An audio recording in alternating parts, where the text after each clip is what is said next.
If there was ever an image that summed up how uninteresting season 7 of The Walking Dead is, it's that one right in front of you, right here, right now. Welcome back to the channel. Penultimate episode, may I add. This is the penultimate episode of season 7. Something they need, it's called. Well, what I need is something that's not on this screen, because this woman, what was she called? Nydia, Narnia. I mean, the Lion, the Witch, and the Nathia. Boring Lesbo Bastards. I mean, honestly, what is going on here? Tara has got a gun pointed to her head. Life and death situation. Looks completely disinterested. Yeah, just like this episode. So we had two arcs. We had Sasha at the Sanctuary, and we had the Oceanside. So let's begin. Let's just wrap up the Oceanside and get into Sasha and Negan later on. So yeah, we got Tara doing like a monologue. The guns. Rick's like, "I'm sorry, but we need them." Tara's like, "I know. I'm gonna have to betray that trust." And then we see this wee boat sailing across or wherever. So the Oceanside are in this like really isolated, secluded location. So it makes you wonder later on how just like a herd of walkers just randomly appear, doesn't it? Yeah, plus, you know what, man? If they don't want to fight anybody and they've got this, like, isolated place, location, why do they need this many guns anyway? No, I totally understand that as well. We have a wee scene with Aaron and his boyfriend. He's like, "Oh, I agree. We need to fight the saviors," and then they go off. We then see Daryl and him. Also, did they switch locations after the Saviors killed all their husbands and No, this brothers? is where they fled to. Don't know where they were before. Don't really care where they were before, but explosives are set. Tara confronts the granny, whatever her name is, in the granddaughter walks in, and then they actually get the upper hand on Tara and just a fucking, I don't know what it is, right? But do you not think Tara is just like weirdly out of shape? Yeah, I mean, I wouldn't say she's fat, But but I don't know, her body shape's just weird, isn't it? yeah, this whole scene where she gets beat by these two and like they've got the gun, it's not loaded, and then it's like, "Oh, but Rick's here. We need your guns," and we don't. It's like they did like such a hostile takeover, but then like within a couple of seconds, it just got cooled down because like, oh, we're not the bad guys, even though we're kind of like the saviors because we're literally just rocking up here, holding you at gunpoint, setting off explosives, damaging your walls, and then taking all your guns. She's very top heavy, like, I guess that's not her fault. Top heavy for Tara. Well, this episode, it's fucking shite. What is there to say, man? Honestly, this Oceanside group, not. Oh, Rick's like, "Oh, there's walkers. Everybody stand in a line. Don't let them get 10 feet. Don't break the line." What happens? They break the line, right? You get 12 people with guns. How does like walkers even get close enough? Oh, I'll tell you why they get close enough, because we need to showcase that the Oceanside have got what it takes to handle. Yeah, a Um, kid nonetheless. yeah, with knives in it. And then look at the state of the hilltop last episode. You've got Sasha having to train these 40-year-old men how to use knives. Fucking Yeah, cringe, this man. little girl like kicks the walker, and the walker just like fucking face drops to the floor. Then she stabs it, and it's just like fucking bullshit. Yeah, and then you got the leader, whose name's just eluding me. Nydia, I don't really care. She's banging on. "Oh, I'll kill you, Tara." And Tara's like, "Well, it doesn't matter if you kill me, because if you kill me, they'll kill you. And then Rick's going to take your guns, and then the group might work with them and take out the saviors anyway." But then Tara says something about, "We need your guns, and we'll defeat the saviors with or without you." Well, if they're going to defeat the saviors with or without you, then why would they really team up then? Kind of pointless thing for the Oceanside to waste their lives and potential bodies if you're going to win anyway. Yeah, no, 100%. Are they getting anything back? Yeah, just get their guns hoovered clean after them. Like, I mean, it doesn't really seem to be a fair trade here. And then it's like, why is this woman continuously pointing the gun at Tara when they've literally explained here, you can kill Tara, but we're going to kill you and take the guns anyway? Yeah, I don't know. I mean, Rick's group just didn't come across here as good people. Not really even offering a trade or, oh, we'll pay you back. It was kind of just here, we're taking these guns, and that's just the way it is.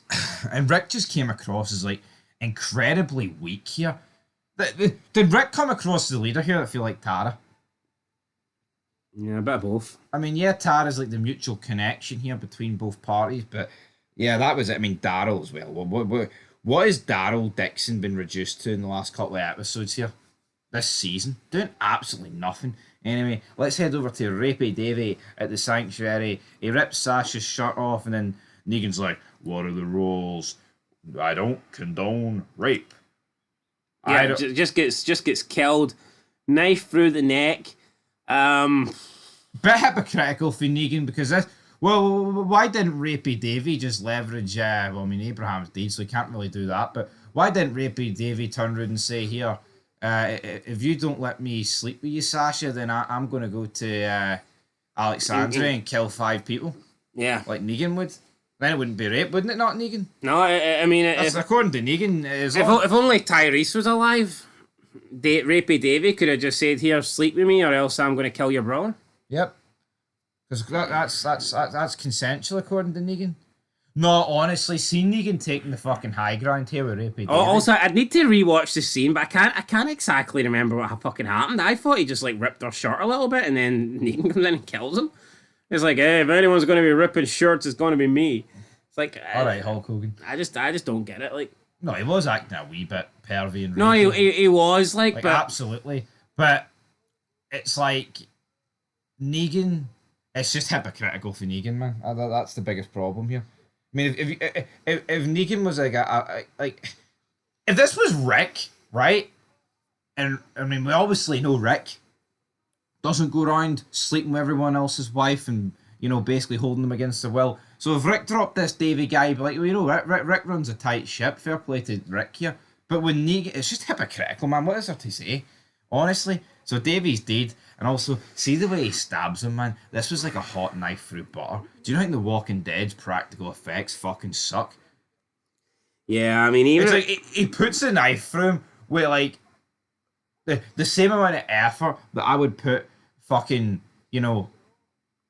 a straw into the bottle or something. A straw into a fucking Coke can or something. Honestly, man, just and then he just pulls it out. I mean, he's sticking a knife through his neck, through his arteries, man. His jugular, and there's more blood for a paper cut. Yeah, and especially it's going in sideways. It wouldn't even go in that deep, man. It would get fucking lodged a few inches in, I think. Yeah, but it's just anyway. Then Negan's putting Sasha over. You are bad. You've got lady nuts bigger than Rick, Daryl, Abraham, and Glenn combined. Like, why are you putting this woman over, Negan? Right? It's like it's almost because all the women are great and all the men suck. That's but you know what they've done? Basically what The Walking Dead tell you. They've forced this Rapey Davey guy to touch up Sasha, right, and rip her top off to make Negan be sympathetic towards her, and therefore her killing like 5 and 6 of his guys gets outweighed because Rapey Davey made a few comments and ripped her top off. That's what it is. It makes no sense for Negan not wanting to kill Sasha. What purpose is it keeping her alive?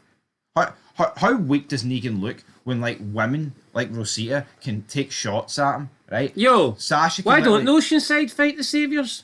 Can't fucking lose. I know Negan can't fight them. Because I mean, there just seems a reluctance to fucking kill any woman. So why don't the Oceanside take the fight to the Saviors? Yeah.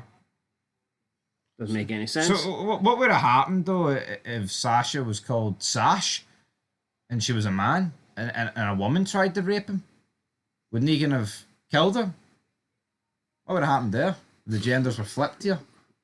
Absolutely not. Right, Eugene cries, right? Negan, she kills Rapey David. Negan's like, you made the right choice. You win. No, you win. Pills for Sasha. She's going to kill herself. Yada, yada. Who cares? Eugene greeting outside the pro. Sasha seems to think the only way they can survive this is for her to kill herself, but it just doesn't make any fucking sense to me. Oh, he's going to use me. He's going to use me, Eugene. And then you see her smiling. Why is she so... And let's just fucking say spoiler alert here, right? See in the next episode, it's not like Sasha killing herself even amounts to anything. It doesn't. Because the real saviours of the day, pun intended, were the Kingdom, who rocked up with the Tiger and saved Rick and Carl and shit. Spoiler alert. Sasha doesn't do fuck all. Literally kills herself for no reason. Absolutely no reason. Does she maybe kill a saviour? One person. Is that really worth it though? No. I mean, it's fucking not. You said no. They're so defeated. It's like a show shite. No. No. At the hilltop, Gregory... I think The Walking Dead is my least favourite show we're watching right now, and Oh, I know we bash The Sopranos quite a lot, but I feel like The Sopranos. I think The Sopranos, like a bad episode's an average episode, isn't it?